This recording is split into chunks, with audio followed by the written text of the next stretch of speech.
Buenos días. Good morning, and thank you very much, Mr. President.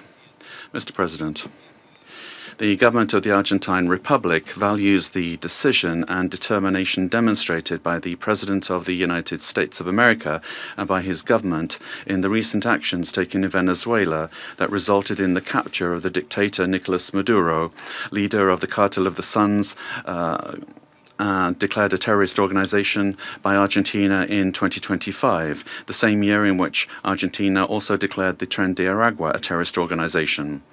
The Argentine Republic trusts that these events represent a decisive step forward against narco-terrorism that affects the region, and at the same time open a stage that will allow the Venezuelan people to fully recover democracy, the rule of law, and respect for human rights, in accordance with the principles of international law, and put an end to the oppression exercised for years by the authoritarian regime that plunged the Venezuelan people into poverty and forced 8 million Venezuelans to have to flee their country. Mr. President, the illegitimate regime of Nicolas Maduro has not only constituted a direct threat to Venezuelan citizens through the systematic violation of human rights, the appropriation of the country's resources, and the destruction of democratic institutions, but also to the entire region by leading and exporting its networks of drug trafficking and organized crime. Since the inauguration of President Javier Milei, Argentina has been clear and consistent in its position regarding this situation. We have unequivocally denounced the lack of freedoms and the serious human rights violations, and we have actively contributed with the determination and responsibility to international efforts aimed at the return of democracy in Venezuela. In March 2024, when others opted for inaction or ambiguity, Argentina granted diplomatic asylum to 6 Venezuelan opposition leaders, assuming an enormous challenge for our representation in Caracas. Subsequently, after denouncing the fraudulent nature of the result announced in the 28 July 2024 elections and recognizing Edmundo González Urrutia as president-elect, Argentina was expelled from Venezuela. Our embassy, where the asylum seekers remained, was subject to a permanent siege.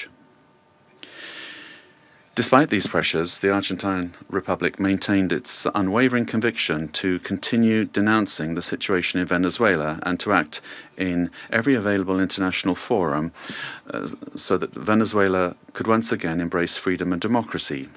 Mr. President, this is not the first time that Argentina has addressed this Security Council regarding the situation in Venezuela.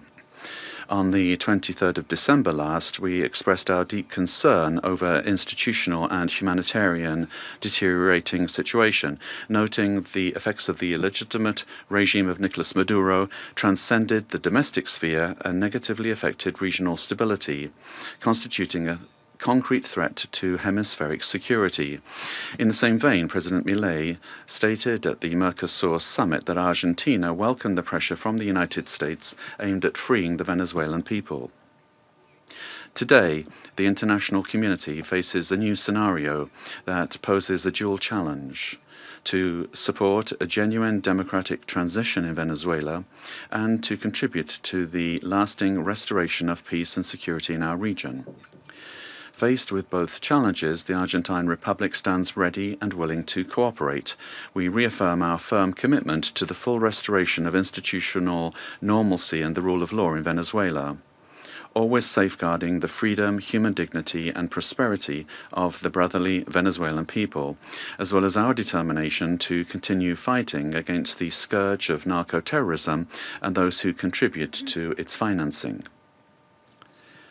The process that begins today requires the firm and coordinated commitment of all those countries that have accompanied the Venezuelan people in their long struggle, so that Venezuela can leave behind more than 2 decades of political, humanitarian, and social crisis, and can finally be reunited with freedom, democracy, respect for human rights, and economic prosperity. Mr. President, finally, The Argentine Republic requests that the authorities responsible for administering the transition in Venezuela contribute to the immediate release of the Argentine citizen Nahuel Gallo, who has been in a situation of enforced disappearance since the 8th of December 2024, in clear violation of his human rights, and that his prompt and safe return to our country be guaranteed. Thank you. I thank the representative of Argentina and now give the floor to the representative of Chile. Thank you, Mr. President. Chile would like to thank Somalia for convening this informational briefing under the item Threats to International Peace and Security. We'd also like to thank Madam Rosemary DiCarlo, USG for Political and Peacebuilding Affairs, as well as the briefings from Mr. Jeffrey Sachs and Ms. Mercedes de Freitas. President, Chile would like to express our deep concern and firm condemnation of the unilateral military action taken by the United States in the territory of the Bolivarian Republic of Venezuela. We also reiterate consistently our firm commitment to respect for international law, sovereignty and territorial integrity of states, and the peaceful settlement of disputes, the prohibition of the threat or the use of the threat of force, and full respect for human rights. These affirmations are accepted by the majority, and they must maintain their importance in order to preserve international peace and security. We said this on the 23rd of December when we took the floor, and we reiterate this today. Chile does not recognize the Maduro regime, but serious violations of human rights being faced by Venezuela do not have a military solution. They can only be addressed through peaceful, gradual and inclusive measures that will take into account the legitimate aspirations of the Venezuelan people. Respect for international law does not allow for exceptions, including when it comes to addressing the illegitimacy of a president. Problems must always be solved within the normative framework that we have provided for ourselves as nations. The future of Venezuela must include free elections, citizen participation, and international assistance, and not with actions that could create dangerous precedents or escalate tensions in the region with serious consequences for the population.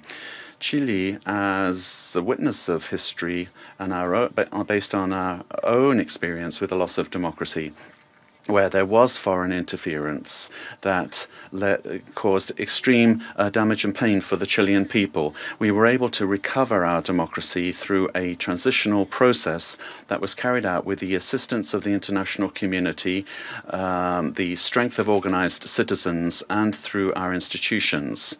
Mr. President, Chile would like also to underscore the urgent need to continue with coordinated efforts multilaterally to address transnational organized crime, and we're also convinced that Latin America and the Caribbean must continue to be a zone of peace, because that zone of peace not only serves Latin America and the Caribbean, but the entire world. An armed conflict will have devastating humanitarian consequences in Venezuela and in the region. It will worsen the suffering of the civilian population and worsen even further the displacement, insecurity and vulnerability aspects of the situation.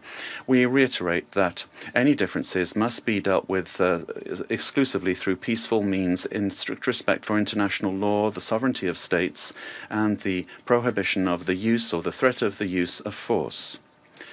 As was recently indicated by the heads of state of Brazil, Chile, Mexico, Uruguay, and Spain, we express our concern with regard to any attempt to control government administration or foreign ownership of strategic assets. This would be against international law and would threaten the political, economic, and social stability of the region. Mr. President, given this complex scenario, Chile welcomes the role that could be played by multilateral fora, and here particularly we would refer to the role of the United Nations, and particularly the role that could be played by the Secretary General and by this Council, with the consent of the parties involved to contribute to de-escalating the situation and searching for an understanding that would favor a peaceful and lasting exit to the crisis. Prudent leadership and experience of our organization, as well as the regional organizations and mechanisms, could be very relevant to avoid a further worsening of the situation and to keep open the channels of communication. Chile reiterates its preparedness to support constructive initiatives that will point in this direction and work together with countries of the region and with the international community for stability and mutual understanding and respect for the principles that underpin this organization. Thank you. I thank the representative of Chile for the statement and now give the floor to the representatives of Brazil. Mr. President, we'd like to thank Somalia for convening this emergency session of the Security Council. Brazil categorically and firmly rejects the armed intervention in Venezuelan territory in flagrant violation of the Charter of the United Nations and of international law. The bombings on Venezuelan territory and the capture of its president cross an unacceptable line. These acts constitute a very serious affront to the sovereignty of Venezuela and set an extremely dangerous precedent for the entire international community.